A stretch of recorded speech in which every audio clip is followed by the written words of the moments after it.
Travel with me. Hey fellow humans, Mina here with Soren, but not for long. She's not into what we're about to do. So go be cute, puddle. And now she's over there. Welcome back to an apartment video. As you can see, it's a little festive this time of year. That's why we're in the apartment, not because the weather's bad. I mean, it low-key isn't that great, but you know, what are you gonna do? But mainly because we're gonna do now a yearly tradition. I started this last year. We're gonna do it this year, and we're gonna keep doing it because I love it. And so, what am I talking about? We're doing the best books I've read in 2022. And I'm not including any of the gay books because I already did the best ones I read during Pride, and then I did a TBR of the books I'm going to read, but I'll include those next year, even though they're all read now, because I've read like over 100 books this year. So this video is going to be in two parts, because otherwise it's going to be a hella long video. Last year when I did this, I didn't read nearly as many books, and I didn't include all of the books that I've read, and I'm not going to include all of the books that I've read again this year. But last year when I did this, it was like a 20-some minute long video, and my computer, let me tell you, was not happy about that. So to save my computer and my sanity, we're just going to split this video in two parts, and the last video of the year is going to be another walk and talk video, and it's a special one, so be sure to stay tuned for that. And just as an FYI, I can't include all the books that I've read because this would be like, man, exactly a really hella long video. So we're just going to include my favorites, and there's a lot. So let's just get into it. Oh, and as another side note before we get into it, we'll get into it in a second. If you want to know all the books I've read and my personal thoughts, you can check out the blog on my website, which takes a long time for the new stuff to come out because it's still putting out stuff I've read like last year, but you know, it's got pretty pictures and stuff. Or if you really want to stay up to date, you can check out my Goodreads, which is linked in the description down below. Give me a follow and all that fun jazz. I don't know if you see Soren in frame, but she's right here. And I picked her up. I don't know if you heard that. I'm pretty sure you did. She's exploring being cute. So yeah, now let's jump into the best reads of 2022. Starting off, we got The Midnight Library by Haig. Not sure if that's pronounced correctly, but here we are. This was a hella dope read. I was actually reading it the end of last year, but I didn't include it in last year's video because I was currently reading it during filming, and then the video came out and then I finished, and this book's so good that I was like, yeah, I have to include it in this year's video. So technically a 2021 read, but whatever. It's my channel. I can do what I want. This book, really dope. Wait. Y'all gotta hear the opening line. This is what got me. It's just the first sentence. And this is what got me. 27 hours before she'd... I'm not good at reading out loud. 27 hours before she's... I'm not even gonna edit this. You're just gonna have to see it like it is. 27 hours before she decided to die, Nora Seed sat on her dilapidated sofa, scrolling through other people's happy lives, waiting for something to happen. Then, out of nowhere, something actually did. That was a really good hook line. Essentially, the book, she's like, her life is shit, and she decides she wants to unalive herself, which is very depressing, by the way. But apparently, when y'all die, according to this book, you go to a midnight library, or in some other people's cases, like a midnight train station, or like, I don't know, a coffee shop or something. Anyway, in her case, it was a library, and there's someone at this library who is very important in her life, decides to be like, hey, anything you do in your life, like, leads to different paths. So, like, if I decided instead of going to Korea, I would have went to, I don't know, Vietnam or something. Here's what your life would have been like that way. So she picks up a book at this library, and then she goes and lives life as this person. So essentially she's visiting all the alternate realities out there, and she's learning eventually that her life wasn't that shitty, and that her life actually did have some impact on some people through learning. She spent a long time doing a bunch of different lives. Anyway, this was a really good read and a really good intake on mental health, so highly recommend. Next book on the list is Axion's End by Lindsay Ellis. I picked up this book not knowing anything what it was going to be about, solely because of the second book, which I'm going to pick up right now, Truth of the Divine by Lindsay Ellis, because I got a signed edition, which if you haven't learned from any of my previous videos by now, I'm totally into signed things. So I was like, this is the book 2, I haven't read book 1, let me pick it up, and they were really good. So essentially book 1, aliens are real, and she sort of becomes, the main character sort of becomes like a translator of sorts to translate what the alien is saying to the government, and some shenanigans happen, and it gets pretty dark near the end. Actually, it's pretty dark through most of it, but it gets really dark, and yeah, and but book 2, there's a disclaimer at the start of this, and it's a good thing. While really good, both books, I highly recommend them if you like aliens and sci-fi and all that stuff, but book 2, while really good, dark as shit. Really mentally dark. And do not read, especially the second book. First book probably, but the second book, please do not read if you are not in the right state of mind, because it was so well written that it made me depressed. Okay, not literally, but like it brought mood down, but it was so good. I just like tore it in like a day or so, and I know this is like a giant ass book. And I'm not going through each of these books in super detail. At least I'm not going to try, because I'm trying not to make this video like 50 bajillion minutes long, because I still got to edit these ones. The walk and talk ones I don't really have to edit, but these ones I do because I'm putting them. Anyway, I'm trying not to kill my computer, so I'm just giving a quick gist. If you really want to know what a book's about, I'm just giving you the title. Go check them out online. Support the authors. Pick up a copy on any of the books that I mentioned. And check on my Goodreads, because I do my reviews there. They're not great reviews, but I am apparently the #1 reviewer and reader and most followed on Goodreads Korea.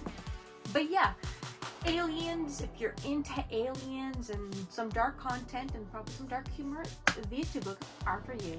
Keeping up with some dark content, another great book I read this year was The Book Thief by Markus Zusak. I probably butchered that last name. Y'all probably have heard of this one. It was a very popular movie. I've never seen the movie because I don't like crying at movies, and this book made me have all the feels, and this is a book, so I don't want to cry. But this was so good. It's actually a really cool concept, like literally right at the back. It's like, this book is the tale of the book thief as narrated by Death. Death is a character, and he's the narrator, and he tells everything like Death would. I just love the personality of Death, and there's pictures and drawings and stuff. I got like a special anniversary edition, weekly content. It's a long read, like with pictures. I don't know if that's in the non-anniversary edition. I'm assuming it is. But essentially, it's Nazi Germany, and about this kid growing up in Nazi Germany. She makes friends, and then essentially they all, spoiler alert, die. Sad as shit, this book. Main character survives, and then she dies at the end.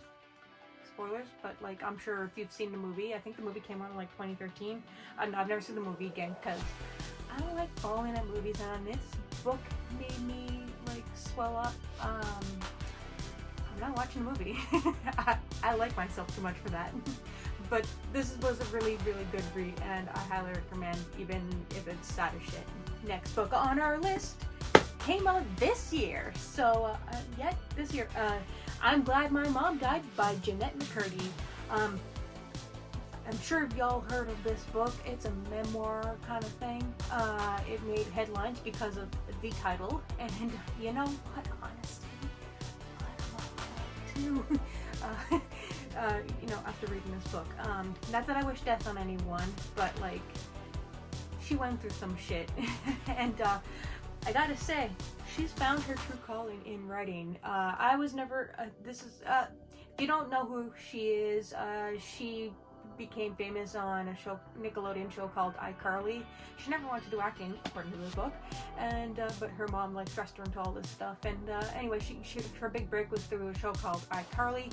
It was never my jam. It came out slightly after, like, when it was meant to be my target age, but I was never really into iCarly. I think I seen like an episode or two, I don't know. But she was in a show on Netflix that I just learned in this book that wasn't actually a Netflix show. It was just distributed by Netflix, called Between, and I'm upset that it got canceled because I really loved that show. I actually didn't know it was her until like this book, because it's a mature show, but it was a really good show. But anyway, she's an extremely good storyteller. The way this book is written, she made it like she was a character in a story being written by someone else, and I think that takes talent. And she's shown in this book that she wanted to like do some writing, so I'm glad she's finally got a chance to sit down and write and share her story. Memoirs is not everyone's thing, but I think this one is definitely an important read, especially on mental health. It's a little bit of a hard read because the stuff that happens in here is not fiction. I mean, you know, you fabricate a little bit to help with the memories and all that, but like, this shit happened, and it's a good read. Pick it up. Next on our list, we got No One Is Alone by Rachel Vincent, and if you've seen my videos before, I am a huge Rachel Vincent fan. I got like, oh shit, ton of her books I've read that are probably not in frame, and as you know, I got a signed copy, and again, I never met the author, but I ordered them signed from the author. She's an insta-buy. Literally, I think she writes as literary gold, and this book was no exception. This is a found family type book. Essentially, I'm assuming this is Michaela, the main character, and I'm assuming this is her sister. I can't figure out if this is her brother or the love interest, but I'm assuming it must be the brother since it's a found family thing, but I can't for let me figure out who this dude is, but I know who these two are at least. But anyway, essentially, her mom dies. The main character's mom dies. It's like literally the first chapter, first opening page. Her mom dies, and then Soren, she's over there doing cute things. Her mom dies, and then she has to go live with her dad. And it turns out she was the product of an affair, and she's got all these half siblings, and like they didn't know she existed. She didn't know they existed, and now she's got to like live with them, and she's trying to deal with the loss of her mom, along with the whole new family thing and the new school, because like the dad lived farther away, and it's just like it was hard for her first, but then, you know, found family, man, and it's my first time reading something in the found family genre, and gotta say, I'm here for it. At least I think it's my first time reading something in that genre, but I'm here for it. And Rachel Vincent, anything she writes is gold. Just pick up a Rachel Vincent book today. Last of the Dark books, you know, with like death and stuff, we have In Order to Live by Youngmi Park. This is another memoir.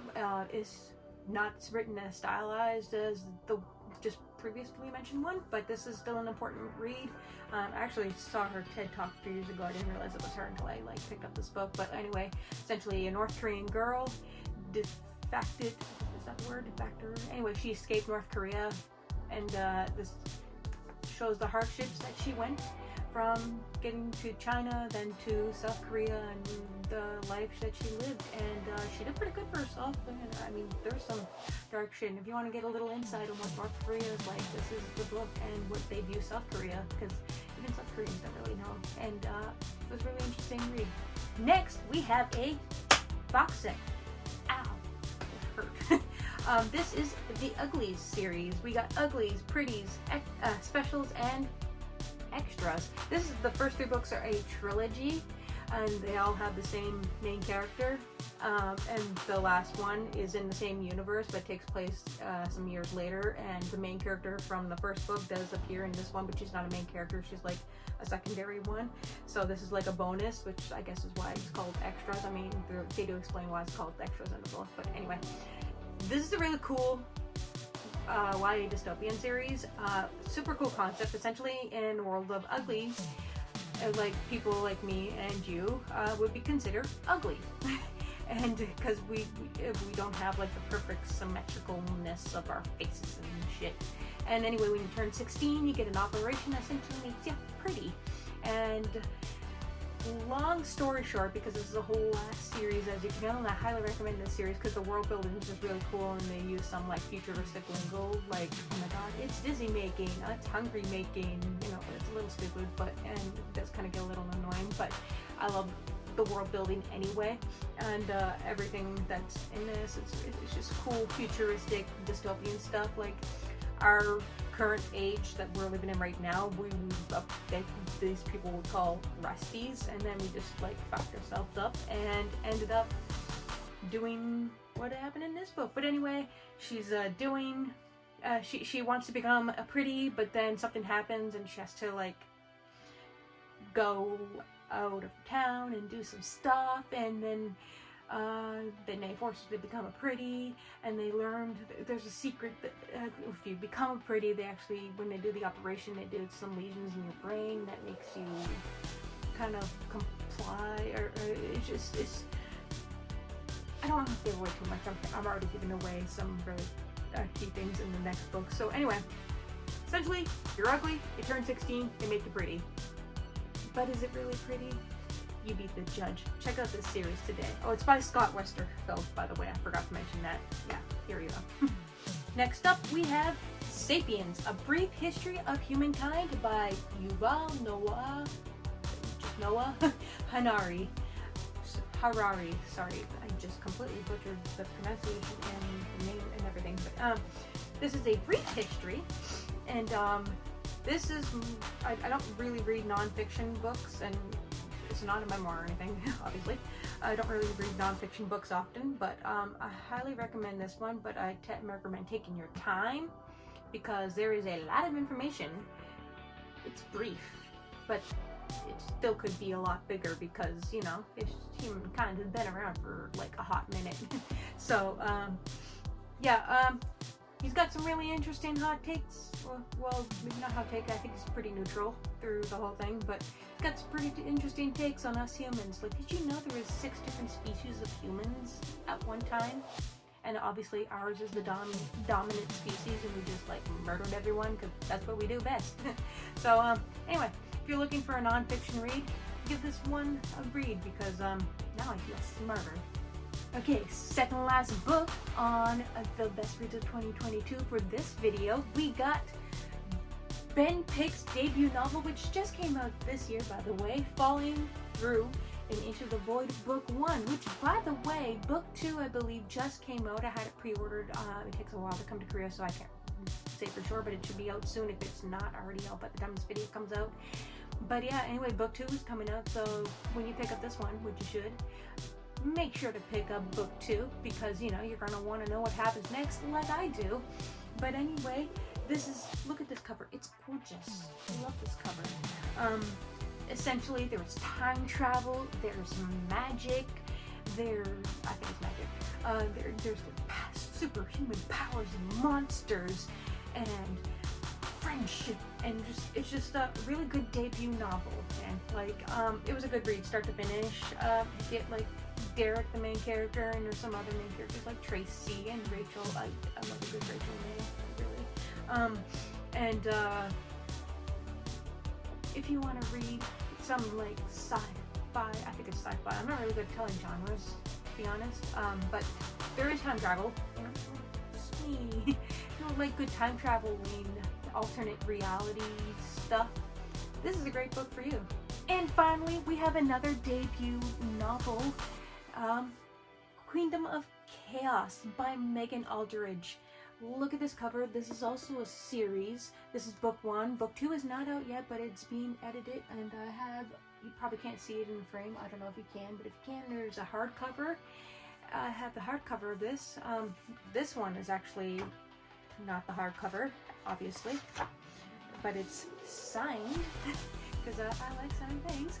And the hardcover is actually for a future giveaway that I will announce when I get to it for book 2 of my own novel, or not, but like, yeah. So anyway, this one, it's about an interracial couple, and one of them gets sucked into this magical land, and there's magic and mer people and like elves and like super fantasy, and like there's the story and the world building is amazing, and even the research that was put into the part that was taken in our world in 1905, by the way.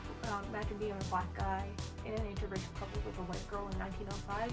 It's not fun when you're trying to just be with the one you love. So anyway, great book. I'm assuming a great series.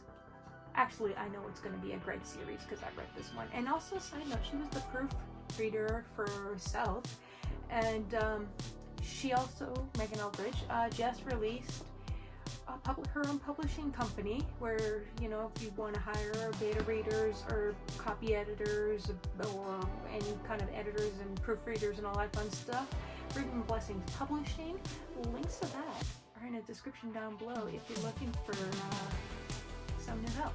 So yeah, that is the end of part 1. I'm not entirely sure how long this video is because my phone is flipped the other side around, so I can't exactly see how long I've been recording for, but I'm pretty sure it's been a long time and we still got a part 2 to film. But let me know if you've read any of these books in the comments down below, or let me know if you want to read these books, and just like, let's have a book discussion. As a side note, my debut LGBT plus novel, South, came out this year, so you can also add this one to your TBR. The links are in the description down below. You can get an ebook, paperback, hardback. Look at these covers, they're gorgeous. We love them. Came out this year, so I guess it's best reads of 2022, am I right? But if you want a copy, get yourself one down in the description down below, and if you do, I'd appreciate a review on Amazon and or Goodreads. It helps an author out. Anywho, that's all I gotta say for now. If you want to keep hearing more about South, be sure to follow me on all your favorite socials. Links below. Stay safe and take care. Bye! She's making biscuits. She stopped making biscuits. But she's still cute! Love you, son.